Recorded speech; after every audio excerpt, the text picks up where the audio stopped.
Her voice comes first, bright, nervous laughter, then mine, deeper than I remember, saying something dumb to make her laugh harder. It's handheld footage, a little shaky, but there we are, 22, both of us, practically embryos in tux and gown, standing in front of a rented archway covered in artificial cherry blossoms. My name's Mike. I'm 58 now. I used to work in maintenance at a university, nothing glamorous, but I liked it. Always something broken to fix. Pipes, locks, sometimes even people. My story tonight is about Rachel, my ex-wife, if you're going by labels, but it feels weird to say it like that. She was more than that. Maybe still is. We married young, too young, but nobody wants to admit that when they're caught up in the wild, chest-thumping illusion of forever. She wore lavender shoes at our wedding, tiny, shiny things with a satin ribbon, and she hated heels. She only wore them because they matched her grandmother's bouquet. That's the kind of person she was, always trying to make things feel like home, even in the most awkward places. The tape rolls through the speeches, my brother fumbling with his notes, her sister sobbing halfway through hers. I hear someone clink a glass in the background, trying to get us to kiss again. I remember that table. It wobbled. I spent half the night trying to fix it with a stack of folded napkins. Rachel looked beautiful, but not in that polished, filtered way people chase today.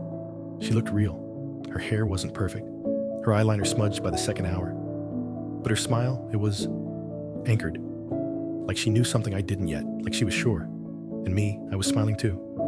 But there's something behind my eyes I only now recognize. Fear. Not fear of her, not fear of the moment, fear of being enough, of staying enough. I think that's the first time I felt it during the vows. She read hers, wrote them herself. I read mine off a card I printed at Kinko's. There's this split second on the tape when she finishes, and I glance at her, then back at the card like I'm cheating on a test. You can't hear my heart, obviously, but I swear, even on mute, you'd know I was drowning in it. I wish I could tell you we made it 5 great years. We didn't. We made it 9 hard ones.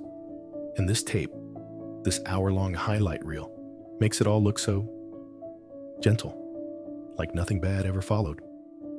Like we just kept dancing to cheap music and feeding each other cake with plastic forks. There's a part where the camera pans to us, sitting at the head table. She's whispering something in my ear, and I'm laughing so hard I nearly spit out my drink. I have no memory of what she said, none. But I remember the way her hand rested on my thigh under the table, like it belonged there, like we'd never sit apart. Funny, isn't it? How you can forget the words, the jokes, even the people, but remember a simple touch like it happened an hour ago. I pause the tape for a second and stare at the screen. She's frozen mid-laugh, her shoulders shaking, her eyes closed, and my hand is half raised, like I was about to tuck her hair behind her ear. Something I used to do when she read too long and forgot the world around her. I don't touch the screen, but I want to. And it hits me that we were just kids. Not the literal kind, not toddlers, but emotionally kids with a mortgage, kids with anxiety, kids playing house with real furniture. Maybe I always knew, deep down, that I wasn't built for all of it. Not then. Maybe she saw that too, but you never want to be the first one to say it. So you keep smiling for the camera, you keep dancing. Even when the song has long stopped playing, the rain picks up outside. Slow, steady rhythm on the roof, like fingers drumming a lullaby. I hit play again, just in time to see us cut the cake. She smashes some on my nose. I pretend to be mad. Hey guys, tonight, I want to tell you something that's been sitting in my chest for years. It's late, it's raining, and I'm sitting on the floor of my living room, cross-legged like I used to do before my knees had opinions. There's a half-drunk cup of tea on the side table, some classical guitar playing low on the speaker, more for atmosphere than anything else. and the old DVD player blinking red. Waiting. I popped the disc in. The wedding tape. I don't know why I kept it this long. It lived in the back of my sock drawer, beneath a pile of single socks that never found their soulmates. Fitting, I guess. And tonight, for some reason, I wanted to see it again. So, before you get comfortable, take a moment to like the video and subscribe, but only if you genuinely enjoy what I do here. And tell me in the comments where you're watching from and what time it is there. I always love seeing that. Now, dim the lights. Maybe turn on a fan for that soft background hum. And let me take you into the heart of it all. And I remember walking out with my new license and this feeling in my chest like I had just accidentally stepped into something I wasn't fully prepared for. I was 26. She was 25. I was fixing boilers for the university and renting a one-bedroom that smelled like garlic no matter what I cooked. She was working in early childhood development, part-time, and doing photography gigs on weekends. We were both broke. We were both uncertain. But man, we were magnetic. I think back on our first few months like scenes from a movie, low budget, handheld camera, but beautiful. She took me to thrift stores and made me try on coats I couldn't afford, just for laughs. I introduced her to cheap bowling nights and gas station slushies. We had no business being as happy as we were, but somehow we were. Once, she fell asleep on my couch with my old hoodie pulled over her knees. And I sat there for an hour, just watching her chest rise and fall. That was the moment I knew I loved her. No grand epiphany, no fireworks, just a soft, steady quiet that felt like home. She had this tiny camera she carried everywhere, one of those old silver digital things that looked like it had seen a few lifetimes. She took pictures of everything.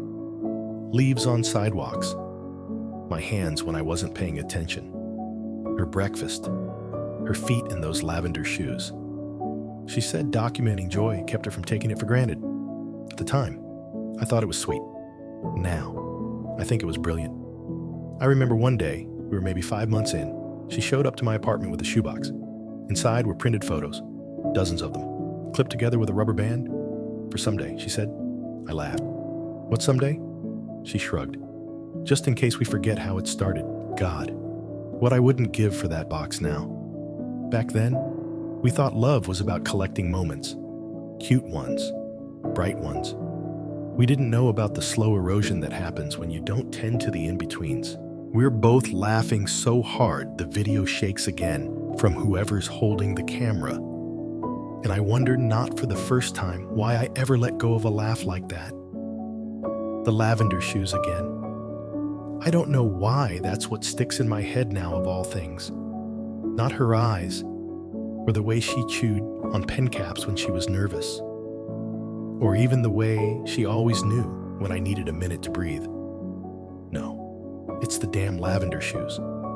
We met in line at a DMV, of all places, that place where time goes to die. I was renewing my license. She was helping her grandmother update her address. She had these lavender shoes on cheap flats with little scalloped edges, and I made some stupid comment about how brave she was to wear color in a place like that. She raised an eyebrow and said, "You think the DMV deserves black?" And that was it. I was done for. We started talking, and 20 minutes turned into 2 hours. She gave me her number before they even called her number up. About how love also lives in Wednesday nights and grocery lists and waiting in silence during a fight, unsure who should be the first to speak. But in that first year, we were magic.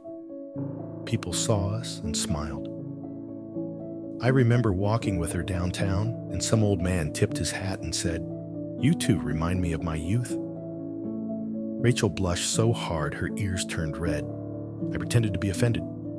Just our youth, not our wisdom. She elbowed me so hard, I almost dropped my coffee. That was our thing, teasing, lightness, a kind of playful sparring that made even the mundane feel like it had sparkle. The day I proposed, she wore those lavender shoes again. I had them hidden in the trunk of my car and swapped out her sneakers, while she was distracted at the park. She screamed when she saw them, laughed, cried, told me I was ridiculous. Then I got down on one knee.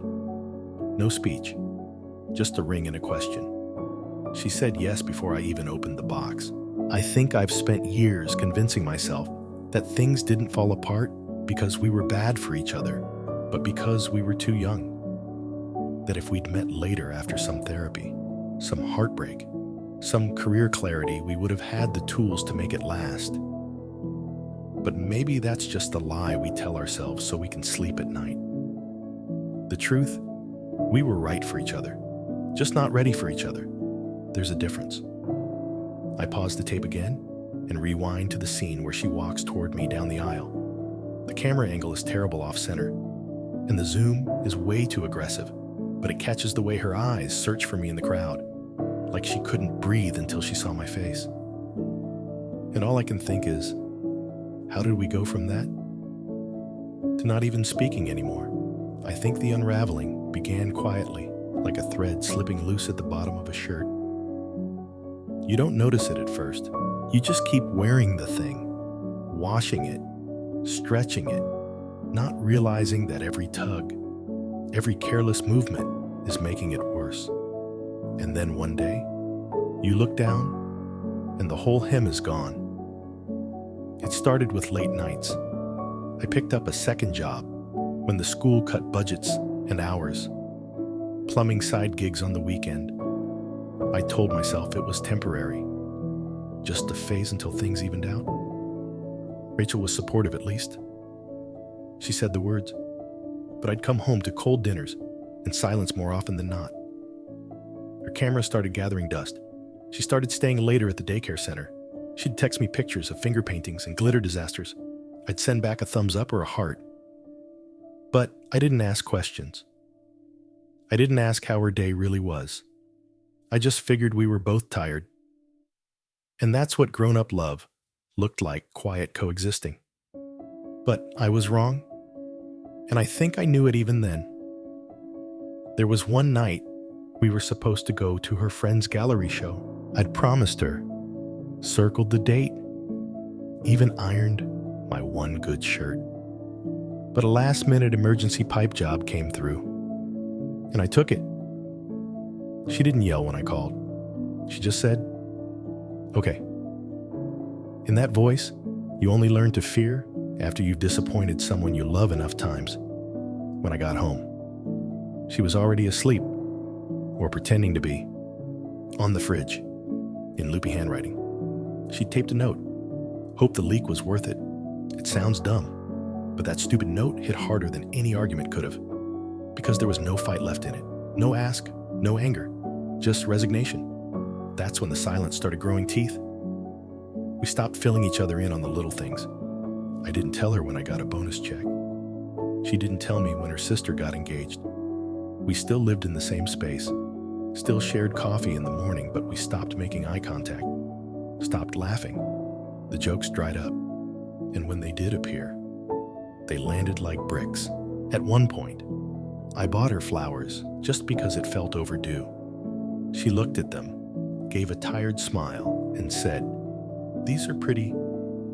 Then she put them in a jar, not a vase, and left them in the corner of the table like they didn't belong, like we didn't belong. I found her crying one morning, not the loud kind, the silent, shoulder-shaking kind, tucked into the bathroom with the door half shut. I didn't go in. I stood outside like a coward, coffee cup in hand, trying to convince myself she just needed space. But I knew. God, I knew. The irony is, I wasn't cheating. I wasn't drinking. I wasn't gambling. I was just absent. And sometimes that's worse, because it means the failure isn't in what you did, it's in what you neglected to do. I remember one Sunday. We sat across from each other at breakfast.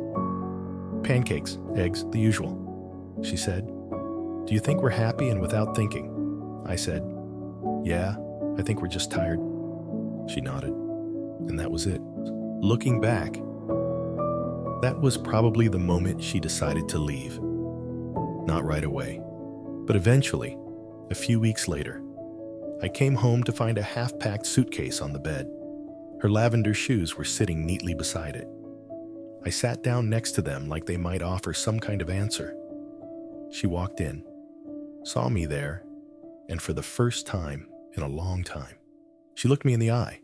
"I'm not mad," she said. "I just don't think we know each other anymore." I wanted to argue, to pull out photo albums and ticket stubs and say, look at who we were. But I didn't, because she was right. She left that night, took the box of photos with her, left the lavender shoes behind. I kept them for 3 months. Couldn't bring myself to throw them away. Eventually, I put them in a Goodwill bag with some of my old shirts and a blender that never worked. I wonder if someone's wearing them now. I hope so. The funny thing about an empty house is how loud it gets. You'd think silence would feel peaceful, but it's not. It buzzes. It hums. It plays tricks on you. You start hearing phantom footsteps in the hallway, or the soft click of a door you swear you locked. But it's all just your brain, trying to fill the gaps. After Rachel left, I didn't touch anything for weeks. Her coffee mug stayed by the sink. The pillow she always used was still fluffed up higher than mine. Her robe, light gray, frayed at the cuffs, hung behind the bathroom door, like it was waiting for her shoulders again. People talk about breakups like explosions, like there's debris and sirens and flames. But ours felt more like a slow leak, quiet, gradual. You don't notice how much air has left the room until your lungs are working harder than they should be. I went to work. I did the jobs. I came home. I ate. I slept. And I avoided every place we used to go. Grocery store down on Elm, nope. Saturday farmer's market, not a chance. I started ordering takeout just to avoid seeing Kale again. She loved kale, which should have been my first red flag. Honestly, there was one night, maybe a month in, where I cracked. I'd had a long job. Some teenager flushed his AirPods down the toilet as a joke. And by the time I got home, I was so exhausted I forgot she was gone. I pulled into the driveway and sat there, waiting.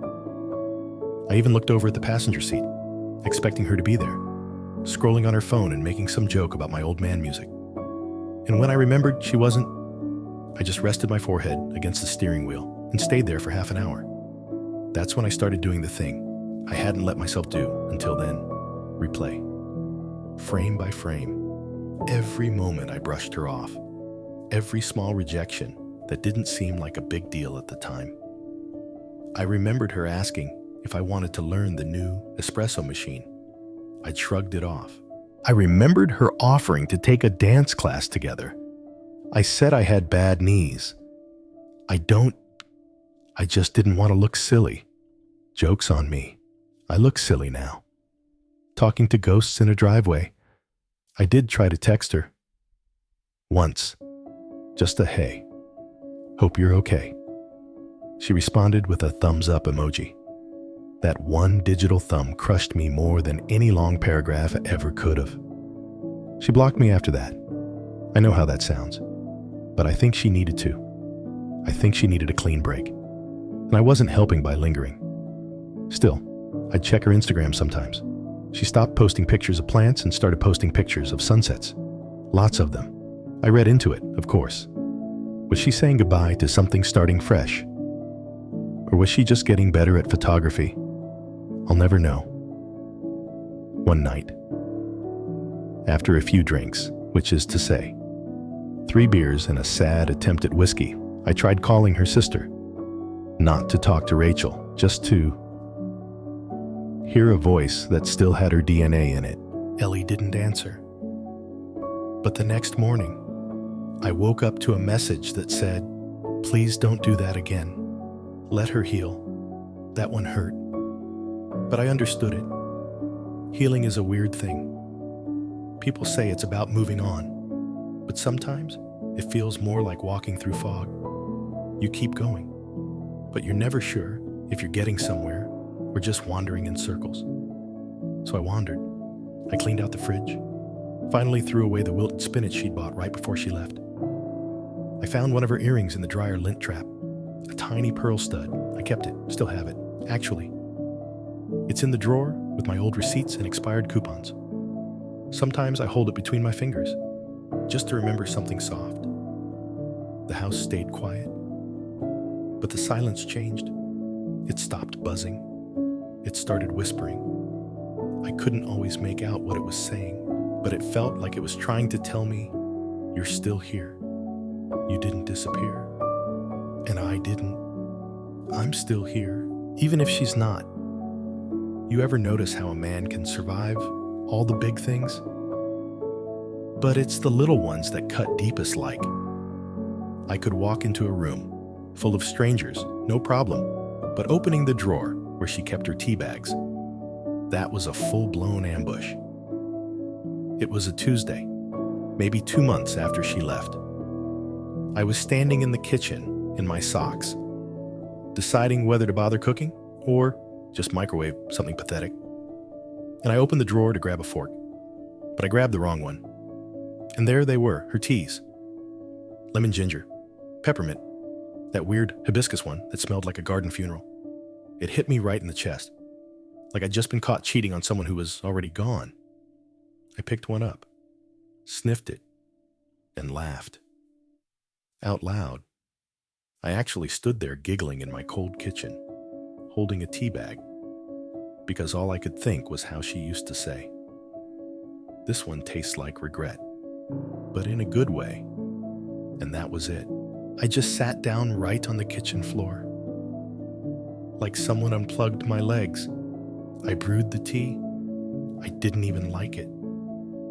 But I drank the whole thing, eyes closed, pretending she was sitting across from me in those fuzzy socks with the foxes on them. That's the thing they don't tell you about breakups at this age. It's not like when you're 25 and everything is dramatic and loud. It's quiet. It seeps in, like tea in hot water, spreading slow and staining everything. Work started to feel pointless. I'd go. Sure, I'd fix toilets, listen to people's complaints about water pressure, nod politely when someone said, "Must be hard doing all this at your age." But the drive home always got me, every single day. I think I'm coming back to a life I didn't sign up for. And yet, I didn't change anything. I kept her name on the mailbox. I didn't cancel the subscription to that weird, eco-friendly cleaning spray she loved. I even kept her dentist appointment in the calendar. Like somehow that meant she was still part of the plan. I wish I could say I had some grand epiphany then, that I booked a trip, or shaved my head, or ran a marathon. But I didn't. I just sat with it. That's the truth. I sat with the ache, because sometimes that's all you can do. There was one moment, though. One weird, tiny shift. I was at the grocery store, doing that thing where you pretend to know how to pick ripe avocados, even though you're just squeezing them like stress balls. And I saw this older couple, mid-60s maybe, holding hands. They were arguing about peanut butter, not yelling, just bickering. And I watched the way they moved together, like they'd done this dance 100 times before. And it hit me, I wanted that. Not the argument, not the peanut butter, the knowing, the shorthand, the way her hand automatically reached for his cart, even while rolling her eyes. And I thought, I had that. Maybe not for long, maybe not perfectly, but I had it, and I'd let it rot on the shelf like old kale. It's easy to blame time, or work, or stress. But at the end of the day, I was scared of being seen, fully seen. And she saw me, and I pulled away. I didn't realize that until I saw those two strangers in the condiments aisle. Funny how your whole life can pivot on a peanut allergy debate. That night, I deleted her number, not because I stopped loving her, but because I loved her enough to stop hoping. And then, I did the hardest thing. I took down the picture of us at the Grand Canyon, the one with the wind blowing her hair in my mouth, and me laughing like a man who thought he had forever. I put it in a box with the rest of her things. Didn't throw it out. Didn't burn it. Just let it rest. And for the first time in weeks, I felt something like relief. It wasn't joy, it wasn't closure, but it was the beginning of space. And sometimes, space is what you need before light can get in. I don't know if you've ever tried sleeping in a bed that suddenly feels too big. But let me tell you, it's like lying inside a question you don't know how to answer. I'd toss from one cold side to the other, my arms stretching out like muscle memory, still half expecting her to be there. Every now and then, I'd wake up thinking, I heard her breathing. That quiet, rhythmic sound she made when she was asleep, sort of like a cat, sighing through its nose. Soft, almost smug, like she knew the world couldn't touch her in dreams. Of course, it was just the house creaking, or my brain playing tricks. Either way, the silence became its own kind of sound. You start to hear your own heartbeat, your own regrets. One night, maybe 3 a.m., I got up and stood in the hallway, staring at the guest room, that room we always said we'd turn into a nursery. If life worked out that way. We even painted it. Pale green. She picked the color, said it reminded her of spring fog. That room was always waiting for a maybe. Then she stopped saying maybe. Then she stopped saying much of anything at all. And I didn't ask. I didn't press when she turned away after doctor's appointments. I didn't sit beside her on the floor when she cried in that room the night her sister announced her third pregnancy. I just let her cry, alone. I thought giving her space was respect. Turns out, sometimes space is a wall you build when you don't know how to hold someone. Anyway, that night I opened the door. The green walls looked gray in the dark. Dust floated in the air like quiet ghosts. I sat down in the rocking chair. Yeah, we had one. Because she believed in planning for hope. I just sat there, rocking, thinking. She'd said once, if this doesn't happen for us, will you still want this life? And I, like a damn coward, said something vague like, we'll cross that bridge. Turns out, she walked it without me. I didn't sleep that night, but I did get up the next morning and go out to the garage. I found the leftover paint can from that room, pale green, half empty. I opened it, still usable. And for some reason, I drove to my brother's house. He's got a little girl now, Emily. She's 4, the kind of kid who thinks stickers are currency. And I said, hey, need help repainting the playroom? He blinked at me like I'd offered to babysit Crocodile. Sure. So we did it. Me and him. Painted it green. Not the same shade, but close. And when Emily walked in, she said, it looks like mint ice cream, and hugged my leg. And I cried. Not full sobbing. Just that silent leaking kind of crying you do when you're holding a paint roller and trying not to fall apart in front of a toddler. Later that night, I got a text from my brother. Thanks. She keeps calling it Uncle's room. I stared at that text for so long, my phone screen dimmed. Then I wrote back, tell her it is. Anytime, that was the first time I felt something shift inside me. Like maybe I wasn't done yet. Like maybe I hadn't lost everything. Just one thing.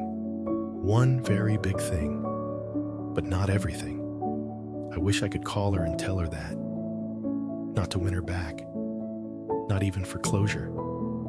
Just to say I get it now. I'm sorry it took so long, but I don't call. Because maybe letting someone go also means respecting their silence.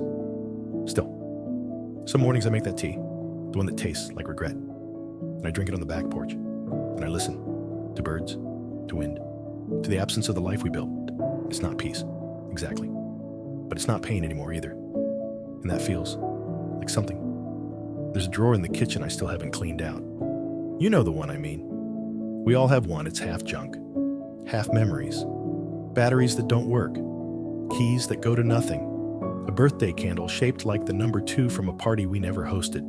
But in mine, somewhere beneath old receipts and paper clips, there's a folded piece of stationery, pale cream, edges slightly bent, like it's been breathing against other forgotten things.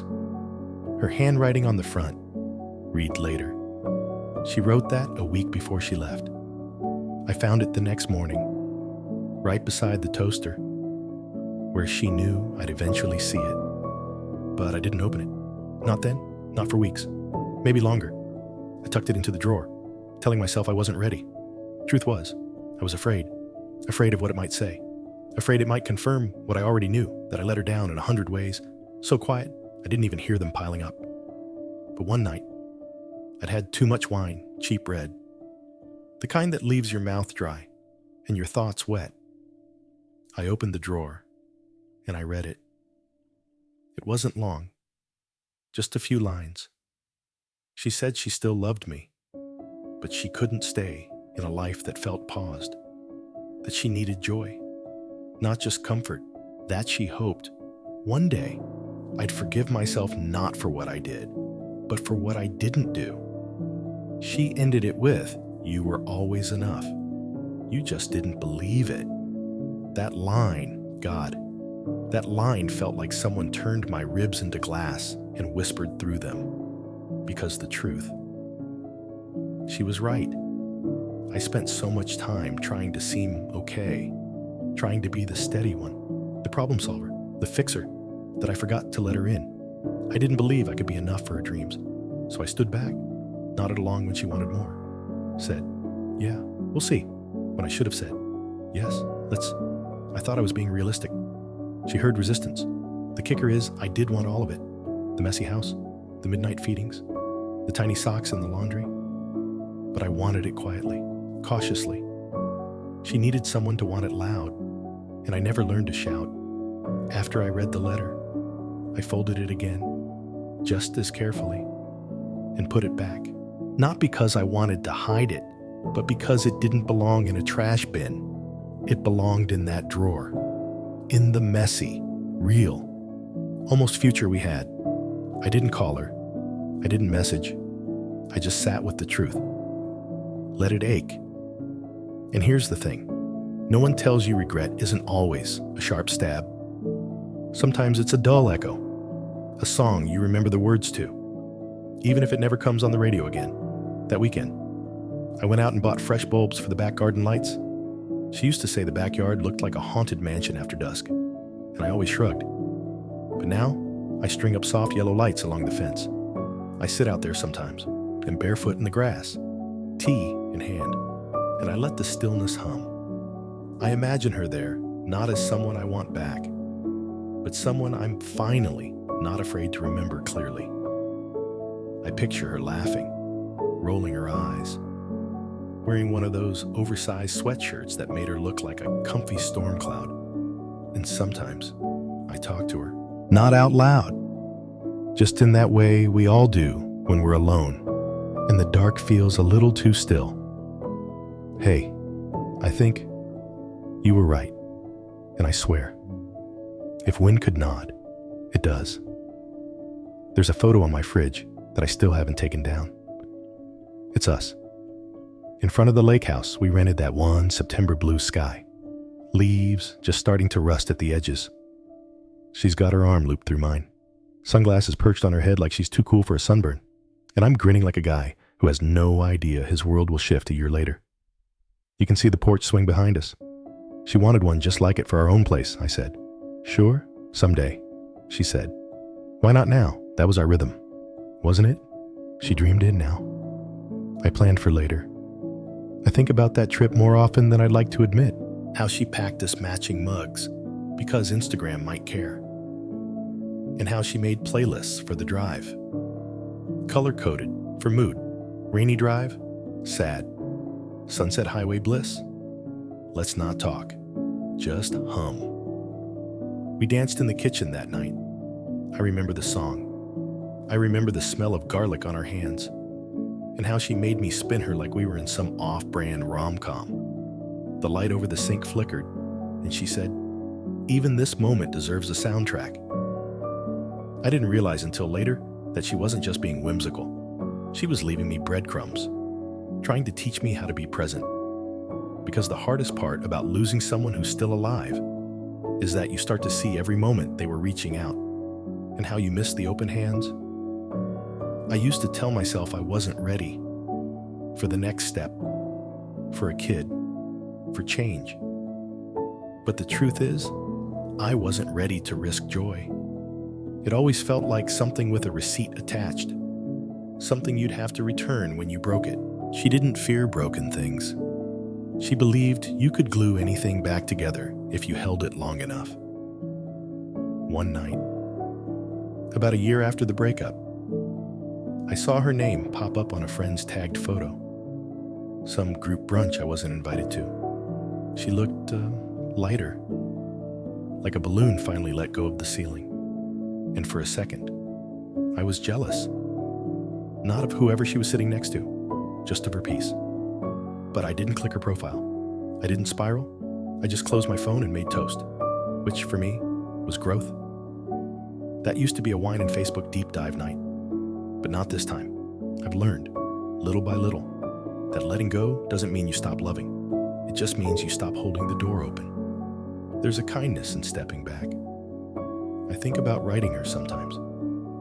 Not to say anything grand, just to say, thanks for the photo.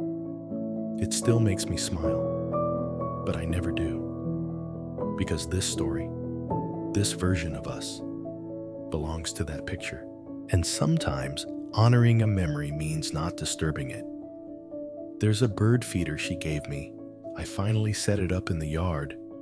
The birds came, bright little finches, like scraps of sunlight darting through the trees. I watched them while sipping my morning coffee, black now, because I stopped buying oat milk when she left. They don't know they're helping, but they do. And I find myself humming one of her playlists, something acoustic, something she once played while painting her toenails on the porch. Funny what sticks. Maybe love doesn't disappear. Maybe it just quiets down, moves into smaller corners. A smell, a cup, a song on shuffle, a swing you never bought. And that's okay, because some things, even broken, are still beautiful. A week ago, I got an invitation in the mail. Real mail, not email. Cream-colored envelope, calligraphy writing. One of those wax seals you only see in romantic comedies or antique stores. It smelled faintly like lavender and glue. At first, I didn't recognize the sender. The return address was familiar, though northern side of the city. Near the park, she always loved the one with the giant metal swan sculpture that she insisted was graceful, while I thought it looked like a confused traffic cone. I opened it. It was her wedding invitation. Her name, elegant and centered. His name beneath it. Date, 3 months from now. A location I didn't recognize. Some garden with a name that sounds like it charges $12 for tea. There was a little RSVP card tucked inside, with a checkbox for chicken, salmon, or decline with regret. I read it 3 times. Not because I didn't understand, but because I kept expecting some note, some hint that this was a mistake, that it wasn't really meant for me. But no. There it was, my name on the guest list, and at the bottom, scribbled in her handwriting, "You mattered, you still do." I stared at those words until the corners of the card curled from the warmth of my hands. I didn't cry. I thought I would, but I didn't. Instead, I laughed, not out loud. Just that small, breathy laugh you do when you realize life is weirder than fiction. I set the card on the kitchen counter. Next to the toaster, made coffee. Black, again. Sat at the table and stared at my reflection in the window. Just a guy in his early 60s with creases around his eyes and a fridge full of leftovers. I didn't know if I was going to go. I still don't. Part of me thinks it'd be a lovely closure. Show up, wish her well, clap politely, wear a decent jacket for once. Maybe bring a date, or maybe not. Maybe bring myself, just as I am. That could be enough. But another part, maybe the quieter, more honest part wonders if showing up would be unfair. To her, to him, to me. Because sometimes presence feels like a gift. Other times, It's a ghost, and I've haunted her long enough. Still, I can't bring myself to throw the invitation away. It's on my dresser now, beside the photo, like two chapters shelved next to each other. One sunlit, one shaded. Funny thing is, I've been telling myself this story was over, that I was moving on. But grief, even when it's not about death, has a way of nesting inside your chest. It builds a little home, rearranges your furniture, leaves you wondering if you're just a guest in your own memory. I haven't dated in a serious way since her had coffee with someone from book club once. We talked about short stories and accidentally both ordered chamomile, which felt like a sign of nothing, really, just coincidence dressed as fate. I think I'm afraid of making new mistakes. Or maybe I'm afraid I won't feel anything at all. And yet last night, I dreamed of her again. Not her now, but her then. The version of her in that lake house photo, hair messy from the wind, eyes full of too many ideas at once. In the dream, she said, "You never danced enough."